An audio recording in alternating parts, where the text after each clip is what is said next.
Last এপিসোডে আমরা দেখেছিলাম কিছু ব্ল্যাক বুলসের মেম্বাররা ড্রিম ওয়ার্ল্ডে ক্যাপ্টেন ডরথির সাথে ফাইট করছে। তখনই সেখানে লাকের আইডিয়ায় তারা অরিজিনাল ক্যাপ্টেন ডরথিকে সেখানে নিয়ে আসতে সফল হয়। তখন সেখানে ক্যাপ্টেন ডরথি আর সেই এলফের ফাইটের জন্য সেই ড্রিম ওয়ার্ল্ড সেখানেই ডিস্ট্রয় হয়ে যায়। আর বাহিরে আস্থা আর তার টিম মিলে ঘোষ আর ম্যারিকে হিউম্যানে কনভার্ট করে ফেলে। আর সবশেষে আস্থা ক্যাপ্টেন ডরথিকেও হিউম্যানে কনভার্ট করে ফেলে। এই এপিসোডটা শুরু করার আগে আপনাদের কাছে আমার একটা রিকোয়েস্ট আছে। আপনাদের মধ্যে যারা এখন পর্যন্ত সাবস্ক্রাইব করেননি তারা প্লিজ সাবস্ক্রাইব করে দিন, আর এই ভিডিওটাতে একটা লাইক করে দিন, যাতে করে ইউটিউব এই ভিডিওটা আরো নতুন নতুন মানুষের কাছে পৌঁছে দিতে পারে। তাহলে আর কথা না বাড়িয়ে শুরু করা যাক। এই এপিসোডের শুরুতে আমরা দেখতে পাই গিল্ট্রে আর র্যাপচি ইনভিজিবল হয়ে এদিক ওদিক ঘোরাঘুরি করছে। তখন গিল্ট্রে বলে, আমার মনে হয় এটাই শ্যাডো প্যালেস, আর এটা অনেক পুরাতন একটা ম্যাজিক। কে এই জিনিসটা জানতো যে এটা সত্যি এক্সিস্ট করে?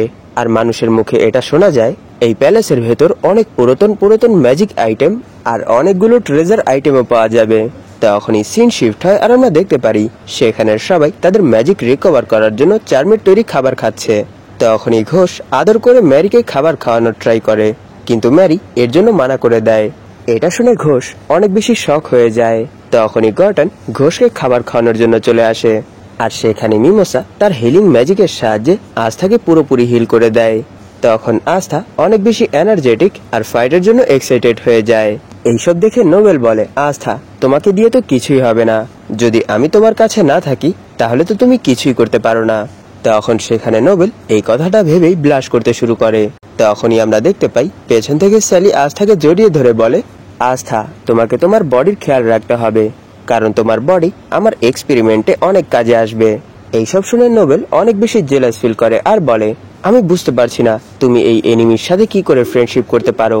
এটা শুনে স্যালি আস্থাকে আরো ভালো করে ধরে বলে, আমি তার সাথে এই জন্য আছি কারণ সে আমাকে ওয়াদা করেছে যে এই ফাইট শেষ হওয়ার পর আমি তার বডির সাথে যা ইচ্ছা তাই করতে পারবো। আর তুমি কোনো টেনশন করো না আস্থা, আমি তোমাকে সেই সময় নিশ্চয়ই বেহুশ করে নেব। এইসব শুনে সেখানে নোবেল আর মিমোসা দুজনই অনেক বেশি জেলাস ফিল করে, আর এরই সাথে স্যালিকে আস্থার কাছ থেকে দূরে থাকতে বলে। তখনই নোবেল তার প্লেট আস্থার মুখে ছুঁড়ে মারে। এটা দেখে মেঘমা নোবেলকে তার ম্যাজিক রিকভার করতে বলে।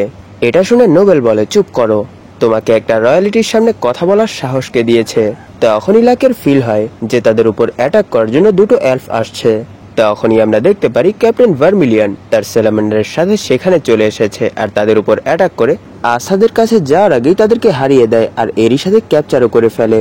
তখনই সেখানে ক্যাপ্টেন মারিওলোনাও চলে আসে, আর সেখানে ক্যাপ্টেন ভার্মিলিয়ন আর ক্যাপ্টেন মারিওলোনা একে অপরকে দেখে অনেক বেশি খুশি হয়ে যায়, আর তাদেরকে দেখে আস্থাও অনেক বেশি খুশি হয়ে যায় আর বলে, ক্যাপ্টেন মারিওলোনা আপনার তো এই সময় রেস্ট করার কথা ছিল।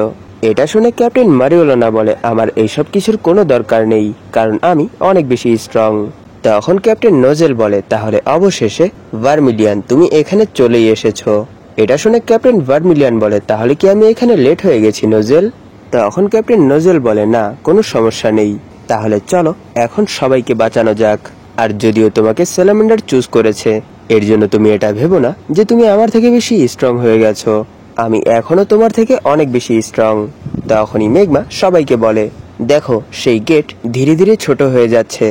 এটা দেখে মিমোসা তাদের সবাইকে ডেভিডের বলা কথাগুলো বলে যে যদি একবার তাদের রিইনকার্নেশন কমপ্লিট হয়ে যায় তাহলে তাদের সোল যেসব বডির মধ্যে এসেছে সেই সব বডির অরিজিনাল সোল তাদের বডি থেকে সারা জীবনের জন্য আন্ডারওয়ার্ল্ডে চলে যাবে। তখনই আমরা দেখতে পারি সেখানে আরো অনেকগুলো এলফ তাদের সাথে ফাইট করার জন্য চলে এসেছে তাদেরকে। আর সেই গেট দেখে ক্যাপ্টেন মারিওলোনা ভাবছিল তাদেরকে আমরা এত দ্রুত হ্যান্ডেল করতে পারবো না, কিন্তু আমাদের হাতে অতটাও সময় বেঁচে নেই, তাহলে এখন আমরা কি করব? তখনই সেখানে ভেনেসা বলে, ক্যাপ্টেনদের ভেতরে যাওয়া দরকার, আর এখানের সবকিছুই ব্ল্যাক বুলস সামলে নেবে, কারণ এখানে আমার থ্রেট ম্যাজিক আর চার্মের খাবারের জন্য এখানের সবাই ঠিক থাকবে। তখনই মেঘমা বলে, আস্থা তোমাকেও তাদের সাথে যাওয়া দরকার, কারণ ভেতরে এরকম কোনো পার্সন হতেও পারে যাদেরকে দ্রুত হিউম্যানে কনভার্ট করতে হবে। কিন্তু হ্যাঁ, এই কথাটা মাথায় রেখো যে বাহিরেও অনেকগুলো এলস আছে, যার জন্য তোমাকে খুব দ্রুতই সবকিছু শেষ করে বাহিরে চলে আসতে হবে। আর যখনই সেখানে নোবেল আস্থার সাথে যাওয়ার কথা বলবে তখনই মিমোসার ভাই বলে, মিমোসা তোমাকেও তাদের সাথেই যাওয়া দরকার, কারণ তোমার হিলিং ম্যাজিকের সাহায্যে তুমি তাদেরকে অনেক হেল্প করতে পারবে।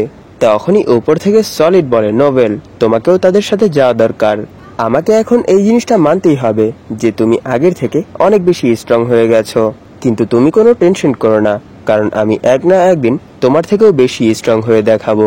তাই তুমি এই জিনিসটা মাথায় রেখো যে তোমাকে এই সব কিছু দেখার জন্য ফিরে আসতে হবে। আর এখন সিলভা ফ্যামিলির মান সম্মান সব তোমার হাতে। আর এই সব কিছু শেষ হওয়ার পর যখনই তারা সেখান থেকে সেই গেটের ভেতর যাবে, তখনই আমরা দেখতে পারি সবগুলো এলফ তাদেরকে ব্লক করার জন্য তাদের সামনে চলে এসেছে। কিন্তু তখনই ব্ল্যাক বুলস তাদের উপর অ্যাটাক করে দেয়, আর এই সুযোগকে কাজে লাগিয়ে তারা সবাই সেই গেটের ভেতর প্রবেশ করে। তখনই আমরা দেখতে পারি সেই গেটের ভেতর ঢোকার সাথে সাথেই তাদের ম্যাজিক আনস্টেবল হয়ে গেছে। এইসব দেখে ক্যাপ্টেন ভার্মিলিয়ান বলে, আমার মনে হয় এরকমটা তারা এই জন্য করেছে যাতে করে এই গেটের ভেতর বাইরের কেউ প্রবেশ করতে না পারে। তখনই ক্যাপ্টেন নোজেল বলে, আমি শুনেছিলাম শ্যাডো প্যালেস এই ওয়ার্ল্ড আর অন্য ওয়ার্ল্ডের মধ্যে যাওয়ার রাস্তা। এটা শুনে আস্থা অনেক বেশি ভয় পেয়ে বলে, তাহলে কি আমরা এখন মরতে চলেছি? তখনই নোবেল তাকে ধমক দিয়ে চুপ থাকতে বলে, আর এরপরই আমরা দেখতে পারি আস্থা সেখান থেকে সরাসরি মাটিতে এসে পড়েছে। তখনই উপর থেকে মিমোসা তার উপর এসে পড়ে, আর এরই সাথে মিমোসা সেখানে উঠে বলে, আমার মনে হয় আমরা শ্যাডো প্যালেসের ভেতরে চলে এসেছি, কিন্তু আমি বুঝতে পারছি না বাকি সবাই কোথায় চলে গেছে। আর যখনই মিমোসা আস্থাকে এরকম অবস্থায় দেখে, তখনই সে তাকে হিল করে দেয়। এরপর মিমোসা সেখান থেকেই সবার লোকেশন ট্র্যাক করতে শুরু করে। তখন মিমোসা বলে, এখানে অনেকগুলো এলফের ম্যাজিক ডিটেক্ট হয়েছে, কিন্তু আমরা একসাথে যারা প্রবেশ করেছিলাম তারা সবাই ভিন্ন ভিন্ন প্লেসে পৌঁছে গেছে।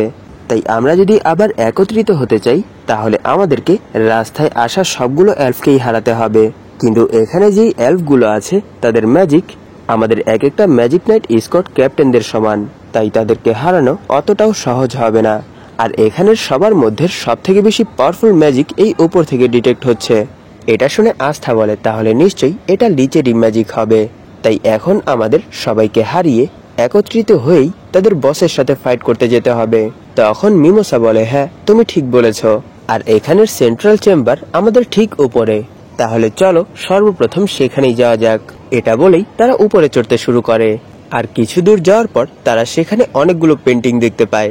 তখনই আমরা সেখানে ক্যাপ্টেন রিলকেও দেখতে পাই। তিনি বলছে, তাহলে চলো লাস্ট ম্যাজিক স্টোন কালেক্ট করার আগে আমি তোমাদের সাথে একটু প্র্যাকটিস করে নেই।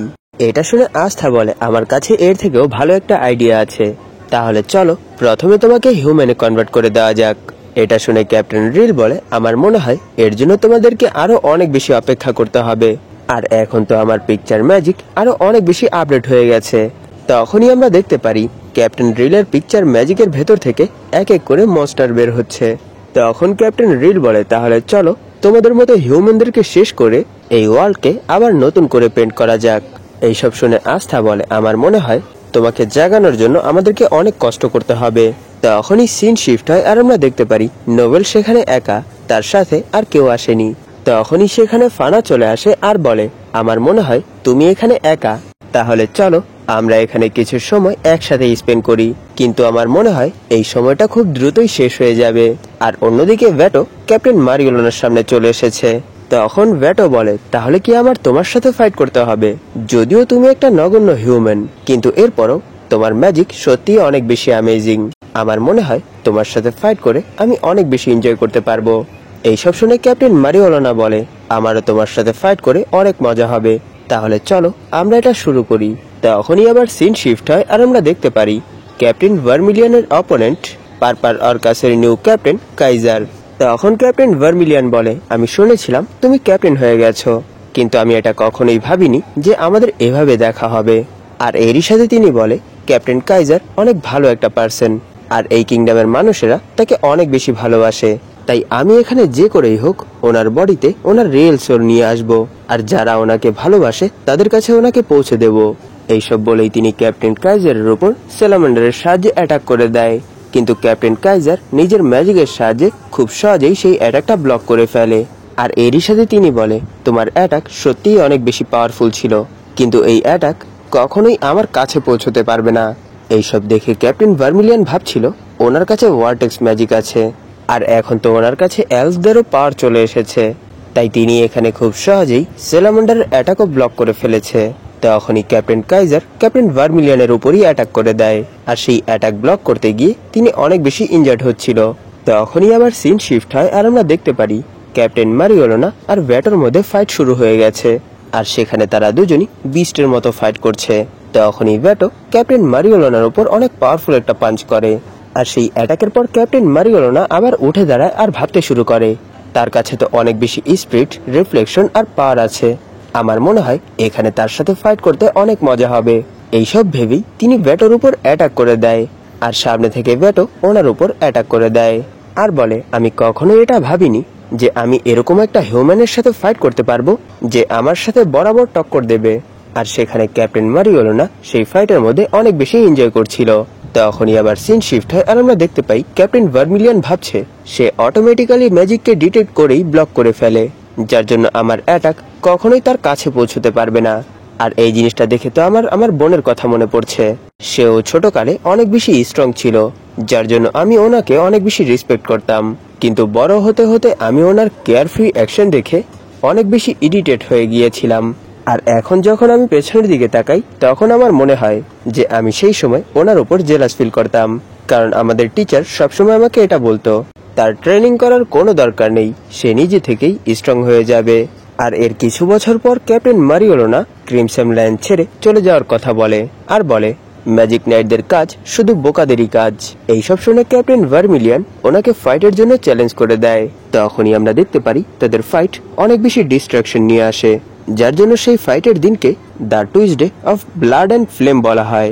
আর প্রেজেন্টে ক্যাপ্টেন মারিওলোনা ভাবছিল ওই দিনও সেই ছেলে ঠিক তার মতোই জোশে ভরা ছিল। তখন ভ্যাটো বলে, আমি নিশ্চিত তুমি এই কিংডমের মধ্যে সব থেকে বেশি পাওয়ারফুল হিউম্যান হবে।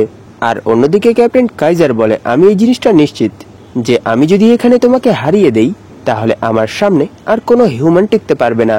তখনই আমরা দেখতে পারি সেখানে ভ্যাটো আর এখানে ক্যাপ্টেন কাইজার ক্যাপ্টেন মারিওলোনা আর ক্যাপ্টেন ভার্মিলিয়নের উপর অ্যাটাক করে দিয়েছে, কিন্তু তাদের মধ্যে কেউ হার মানার নামই নিচ্ছে না। আর এরই সাথে তারা তাদের অপোনেন্টের তারিফ করে তাদের উপরই অনেক পাওয়ারফুল একটা পাঞ্চ করে দেয়। আর তাদের এই পাঞ্চের সাথেই এপিসোড এখানেই শেষ হয়ে যায়। ধন্যবাদ আপনাদের এই পর্যন্ত দেখার জন্য। তাহলে দেখা হবে এর পরের এপিসোডে।